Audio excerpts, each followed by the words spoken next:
You never threw me a party. Come on, Dad.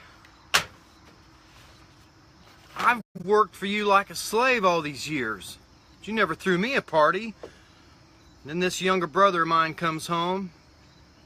He took his bunch of your money and went and blew it. Loose women and alcohol, and now he comes home and you throw him a party. You never threw me a party. Good morning, I'm Johnny B. Good morning, Teresa. Good morning, Skip. So, you know, this is a book, and I know it's backwards. It's called The Return of the Prodigal. And if you can see the painting on the front, it's Rembrandt. Rembrandt, in his older years, painted his representation of the prodigal son. We all know it's a Bible story. We talked yesterday about the younger son took his inheritance. And it was like he told his dad, "I wish you were dead." And he went out and partied and blew it all, and then got in trouble and came home. And his dad ran out and met him and put a robe on him, put sandals on his feet, and a ring on his finger, and they had a big party. So the older son, he was not home at the time. And the older son was returning from being out in the fields, and he heard the music and the party, and he asked the servant as he's approaching the farmhouse, "What's going on at the house?" And the servant said, "Well, your younger brother has come home, and your father's so excited and happy he's throwing a party." And you know what? That older brother was angry. But the thing to notice about this story, which is so beautiful, is that the father, for one thing, he just couldn't wait to celebrate that his youngest son had returned. In fact, he said, my son was dead and now he's alive. He was lost and now he's found. And he had to throw a party. He just could not contain himself.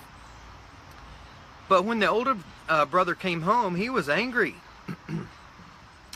But you know what? The father left his home again and went out to meet the older son too. I think sometimes we miss that in the story. We know he ran out to meet his younger son, but he also ran out to meet his older son. And his older son said, "Dad, I've worked and slaved with you." Hey, Erica. Hi, Erica. Good morning. Or good afternoon where you are. The older son said, "I've slaved for you for years, and I've never done anything wrong, and here your younger son comes back, and he's done all these wrong things for you, or to you, and you throw him a party." And he was resentful. But the father still went out to meet him, and the father said, "Son, you've been with me. You are always with me. You are always with me. And all that I have is yours." And so the father asked him to please come back in. And so really what we have here is a story of all of us, right?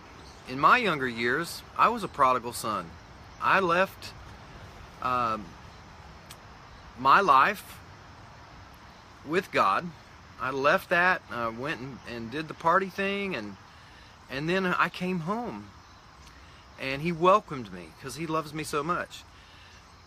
And I've been back with him for a long time. But there's other people that never had to leave home and experience that.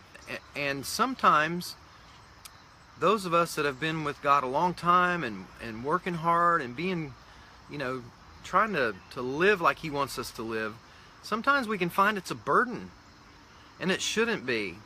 And then we're resentful when we read the passage where he says, Jesus told another parable where a farmer hired people in the early morning and at noon, and they hired some right an hour before the day was over, and at the end of the day he paid everyone the same. And those that had worked all day said, "What's the deal? We worked all day for the same amount of money as the people that worked for you for 1 hour. What is the deal?" And so also with this parable, with the older son feeling left out, feeling like he had given so much and not gotten anything. He felt resentment. But there's a true story here that we really need to get, is that in both cases, we're both terribly lost. Those of us that have fallen away and are living our lives in the party world or whatever, where we do not have a relationship with God, and also those of us that have been slaving away and dutifully been living the Christian life, we can sometimes forget that God's love is perfect and unconditional. He overlooks everything. Even us, when we think we're doing so well, we may hold resentment and we may feel like we're doing our duty instead of just coming inside and partying with our God, just being with Him. This father that ran out to meet both sons, for one thing, he didn't scold the son that had gone away and squandered his money. He just ran out and hugged him and accepted him back. And for the older son, he went outside and asked him to come back in. So, you know, I'm not doing this book much justice because I'm not a preacher, but I have this on my heart because it's so important. One of the statements that he says, and the author is Henry Mowen, awesome author. He says joy and resentment cannot coexist. They just can't. You can't be joyful and resentful at the same time. So the lesson here is that we have to let go of comparison and rivalry and competition and just surrender to the Father's love. And in that light, we can finally see our neighbors as ourselves.